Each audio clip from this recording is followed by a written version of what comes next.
Bharuch railway line પર આજરોજ એક અજબ ઘટના બની હતી। વડોદરાના કરજણ રેલવે સ્ટેશન નજીકથી પસાર થઈ રહેલ નવજીવન એક્સપ્રેસ ટ્રેનમાં એક મહિલાએ 2 બાળકીને જન્મ આપ્યો હતો। આથી ટ્રેન ભરૂચ રેલવે સ્ટેશન ખાતે થોભાવી મહિલા અને બાળકીઓને સારવાર અર્થે ખસેડાઈ હતી। ભરૂચ નજીક ચાલુ ટ્રેનમાં મહિલાને થઈ પ્રસૂતિ।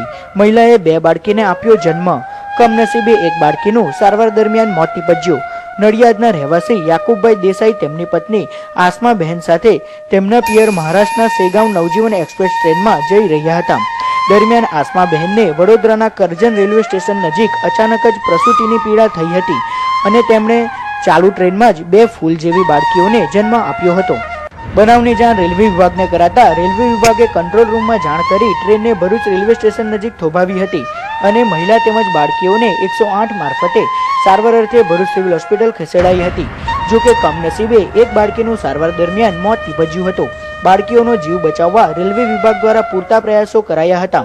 નવજીવન એક્સપ્રેસ ટ્રેનનું સ્ટોપેજ ભરૂચ ખાતે ન હોવા છતાં ટ્રેનને સ્પેશિયલ થોભાવી મહિલા અને બાળકીને સારવાર અર્થે ખસેડાઈ હતી, પરંતુ 7 મહિનામાં જ મહિલાને પ્રસૂતિ થઈ જતા બાળકીનું મોત નીપજ્યું હોવાનું જાણવા મળી રહ્યું છે।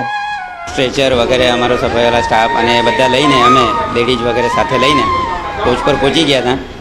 બેનની ડિલિવરી થઈ ગઈ હતી, 2 બાળકો હતા ત્યાં, તો બધાના મદદથી અમે એમને ઉતારીને અને 108 દ્વારા સિવિલ હોસ્પિટલમાં તાત્કાલિક રવાના કરી દીધા છે અને આગળની કાર્યવાહી કાયદેસર કાર્યવાહી જે છે તે અમારા ફૂલ સ્ટાફને બધા કરીએ છીએ।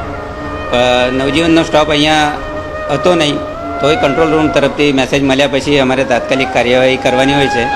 એ હિસાબે ગાડી અહીંયા ઊભી રાખીને કંટ્રોલના આદેશ પ્રમાણે અમે કાર્યવાહી કરી છે।